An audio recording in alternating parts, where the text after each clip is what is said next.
أشهد أن لا إله إلا الله.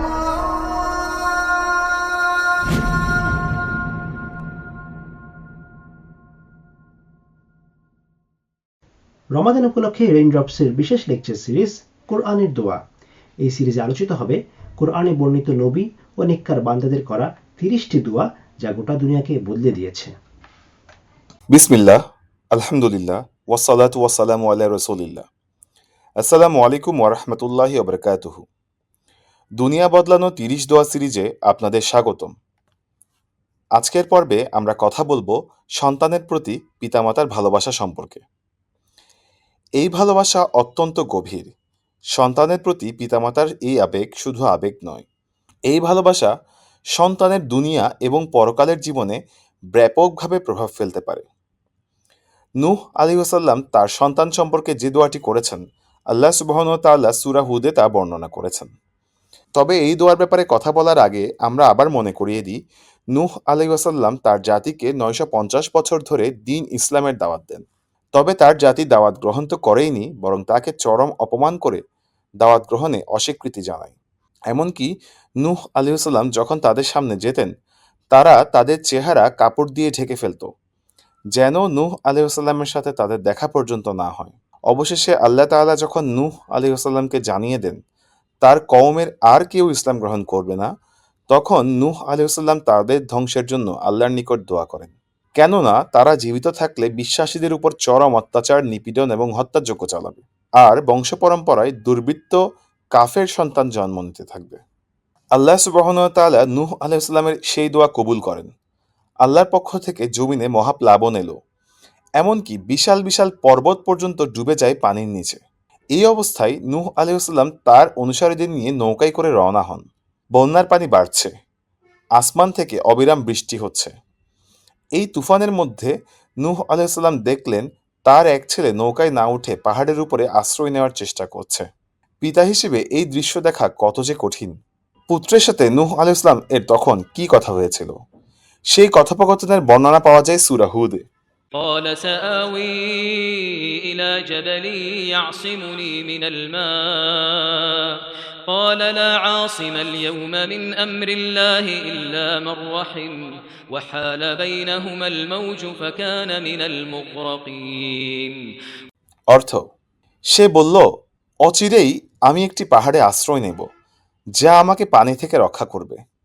নূহ বলল, যার প্রতি আল্লাহ দয়া করেছেন সে ছাড়া আজ আল্লাহর আদেশ থেকে কোনো রক্ষাকারী নেই। এরপর তাদের উভয়ের মধ্যে আড়াল সৃষ্টি হলো একটা ঢেউয়ের মাধ্যমে। অতঃপর সে নিমজ্জিতদের অন্তর্ভুক্ত হয়ে গেল।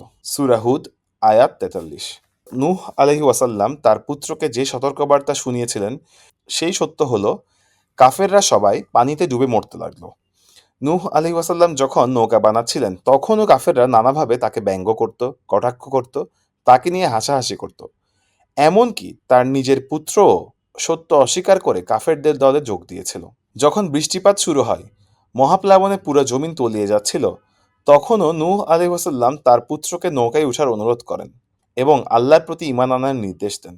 কিন্তু এমন জীবন মৃত্যুর সন্ধিক্ষণে এসেও সেই ছেলে আল্লাহর প্রতি ঈমান আনতে অস্বীকৃতি জানায়। এরপর যখন ঢেউ এসে নূহ আলাইহিস সালামের পুত্রকে ভাসিয়ে নিয়ে যায়, তখন পুত্রের মৃত্যুতে নূহ আলাইহিস সালাম গভীরভাবে শোকাহত হন। নূহ আলাইহিস সালাম আল্লাহকে বলেন, ونادى نوح ربه فقال رب إن ابني من أهلي وإن وعدك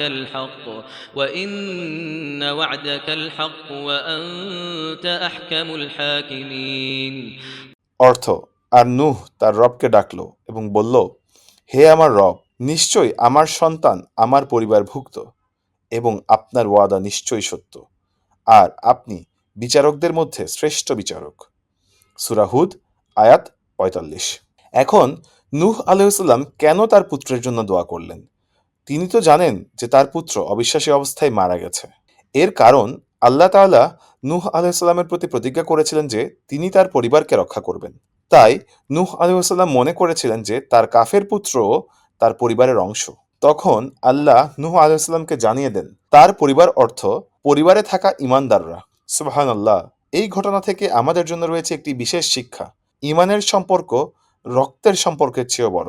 আল্লাহ সুবহানাহু ওয়া তাআলা পরিষ্কারভাবে জানিয়ে দেন, নূহ আলাইহিস সালামের নিজের পুত্র নূহের পরিবারের অংশ নয়, কেননা সে আল্লাহর প্রতি ঈমান আনেনি।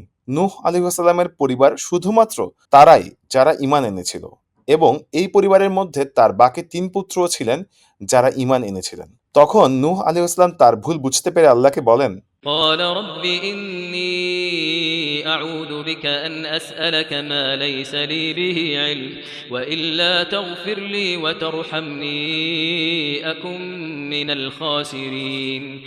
অর্থ, সে বলল, হে আমার রব, যে বিষয়ে আমার জ্ঞান নেই তা চাওয়া থেকে আমি অবশ্যই আপনার আশ্রয় চাই। আর যদি আপনি আমাকে মাফ না করেন এবং আমার প্রতি দয়া না করেন, তবে আমি ক্ষতিগ্রস্তদের অন্তর্ভুক্ত হয়ে যাব। সূরা হুদ আয়াত ৪৭। সুবহানাল্লাহ। যখন নূহ আলাইহিস সালাম বুঝতে পারলেন তার কাফের পুত্রের জন্য ক্ষমা প্রার্থনা করাটা ভুল ছিল, সাথে সাথেই তিনি আল্লাহর কাছে ক্ষমা চাইলেন। তিনি আল্লাহ তাআলার ইচ্ছার বিরুদ্ধে কোনো যুক্তি দেখালেন না, বরং আল্লাহর ইচ্ছার কাছে নিজেকে সোপর্দ করেন এবং আল্লাহর নিকট ক্ষমা চান। অনেক সময় মানুষ নিজের বুঝকে দ্বীনের উপরে চাপিয়ে দেওয়ার চেষ্টা করে, আল্লাহর আদেশের বিরুদ্ধে যুক্তি দাঁড় করায়। তাদের জন্য এই ঘটনা থেকে শিক্ষা রয়েছে। নিজের ভুল বুঝতে পারার সাথে সাথেই নূহ আলাইহিস সালাম আল্লাহর কাছে ক্ষমা চান। নূহ আলাইহিস সালামের পুত্রের এই ঘটনা থেকে আমরা বুঝতে পারি, অবিশ্বাসীরা প্রকৃত অর্থেই অন্ধ, বধির। চাক্ষুষ আল্লাহর আযাবের নিদর্শন দেখার পরেও নবীর পুত্র হয়েও সে সত্য গ্রহণ করেনি, যার ফলে সে অবিশ্বাসী অবস্থায় মারা যায়। আল্লাহ তাআলা কুরআনে জাহান্নামের অধিবাসীদের সম্পর্কে বলেন, وقالوا لو كنا نسمع أو نعقل ما كنا في أصحاب السعير। অর্থ, আর তারা বলবে, যদি আমরা শুনতাম অথবা বুঝতাম তাহলে আমরা জ্বলন্ত আগুনের অধিবাসীদের মধ্যে থাকতাম না। সূরা মুলক আয়াত ১০। এখান থেকে আমরা কি বুঝতে পারি? আমরা বুঝতে পারি ঈমান তথা আল্লাহকে বিশ্বাস করা অত্যন্ত যুক্তিসঙ্গত ব্যাপার, আর আল্লাহকে বিশ্বাস না করা কখনো যুক্তিসঙ্গত নয়। এটা কখনোই যুক্তিযুক্ত না যে কেউ বিশ্বাস করবে আল্লাহ তাকে সৃষ্টি করেনি, আল্লাহ তার বিচার করবে না। এটা আমাদের ফিতরাত এবং সুস্থ বুদ্ধিমত্তার বিরোধী। সুতরাং যারা বলে ঈমান হলো অন্ধবিশ্বাস, এভাবেই বিশ্বাসকে খাটো করতে চায়, তারা প্রকৃত অর্থেই ভুলের উপরে আছে। আল্লাহকে অবিশ্বাস করা কখনোই যুক্তিযুক্ত না। আল্লাহকে অবিশ্বাস করার পিছনে প্রধানত ২টি কারণ রয়েছে। প্রথমত অহংকার, দ্বিতীয়ত প্রবৃত্তি।